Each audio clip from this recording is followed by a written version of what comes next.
Tujuan kegiatan ini adalah anak semakin mencintai cerita dan dongeng sebagai penunjang literasi dan membaca, serta melanjutkan kegiatan mendongeng di sekolah.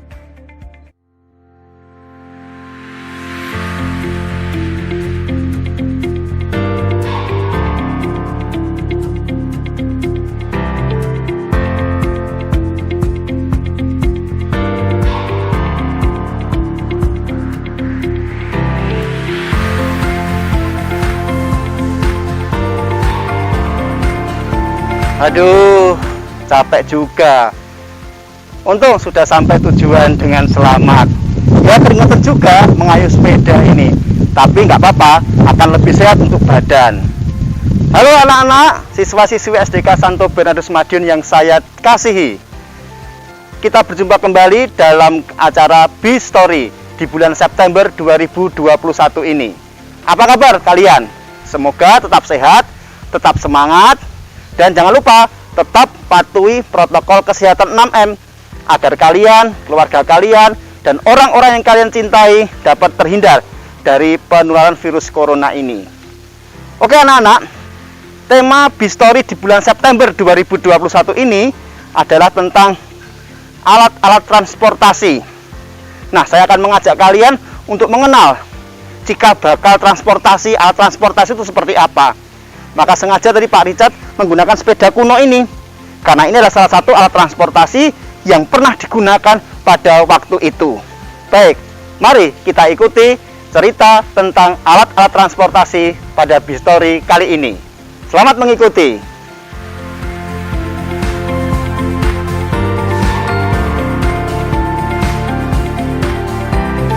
Oke, baik anak-anak, sekarang saya akan teruskan ya cerita tentang alat-alat transportasi, cikal bakal dan sejarahnya. Anak-anak, cikal bakal alat transportasi itu dimulai dari hewan. Tetapi seiring dengan perkembangan zaman, akhirnya dan juga ditemukan mesin, akhirnya penemuannya ini berlanjut dengan menggunakan mesin. Mengapa mesin? Karena mesin akan memudahkan manusia untuk melakukan pekerjaan. Demikian juga penemuan mesin ini kemudian dipakai untuk alat-alat transportasi yang digunakan pada saat itu. Nah, sekarang kalian juga harus tahu apa toh sebenarnya transportasi itu. Alat transportasi itu apa? Alat transportasi itu alat yang digunakan untuk memindahkan barang atau manusia dalam jumlah yang besar. Nah, anak-anak, alat transportasi zaman dahulu yang dibuat manusia adalah perahu. Tapi perahu itu dibuatnya sangat sederhana, yaitu dengan melubangi batang pohon. Ya, dilubangi kemudian dimanfaatkan untuk angkutan di air. Juga bisa juga digunakan untuk mengangkut barang-barang. Para ahli meyakini bahwa penemuan perahu tadi itu sekitar 4000 tahun sebelum Masehi. Tentu saja akhirnya alat ini atau perahu ini semakin lama semakin berkembang seiring dengan perkembangan zaman. Nah, itu sedikit cerita tentang salah satu sejarah alat transportasi air. Nah, bicara tentang roda tadi, salah satu pemanfaatannya pada saat itu adalah untuk gerobak. Ya, gerobak itu ada rodanya dan kemudian ditarik oleh hewan, oleh sapi atau mungkin juga kerbau, sehingga memudahkan digunakan untuk mengangkut barang atau mengangkut penumpang, orang-orang dalam jumlah yang besar. Nah, pada tahun 1769 ditemukanlah mesin uap. Penemunya adalah James Watt.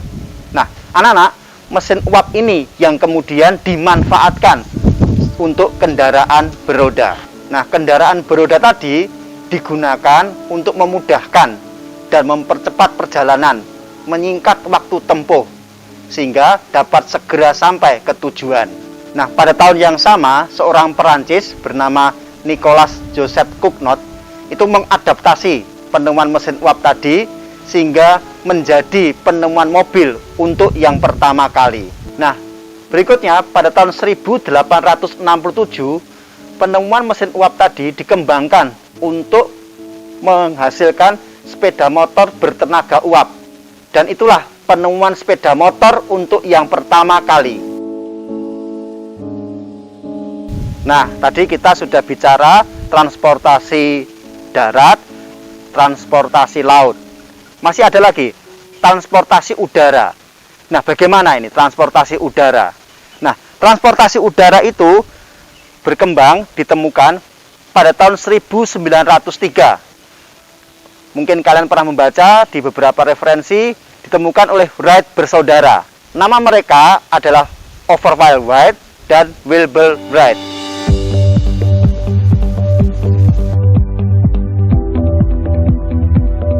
Nah, anak-anak, penemuan alat-alat transportasi modern semakin lama semakin berkembang seiring dengan berkembangnya revolusi industri dan juga inovasi-inovasi baru dalam bidang transportasi. Tentu saja ini membuat semuanya akan berkembang semakin lebih cepat, semakin lebih dapat digunakan oleh masyarakat sehingga membantu aktivitas-aktivitas masyarakat. Nah, keamanan, kecepatan waktu tempuh, dan tentu kenyamanan dalam perjalanan menjadi aspek prioritas yang perlu diperhatikan dalam mengembangkan alat-alat transportasi menjadi lebih baik. Oke anak-anak, sebelum saya mengakhiri Bistory pada kesempatan ini, nah nanti tolong ya, tolong kamu tulis di kolom komentar ya di YouTube ya, apa yang kamu tulis. Coba didengarkan, apa yang kalian harapkan dari pemerintah untuk semakin menjadikan transportasi di Indonesia ini menjadi aman dan nyaman. Sekali lagi, tolong tulis di kolom komentar apa yang kalian harapkan dari pemerintah Indonesia, baik pusat maupun daerah, agar transportasi di Indonesia ini menjadi lebih aman, lebih nyaman bagi masyarakat.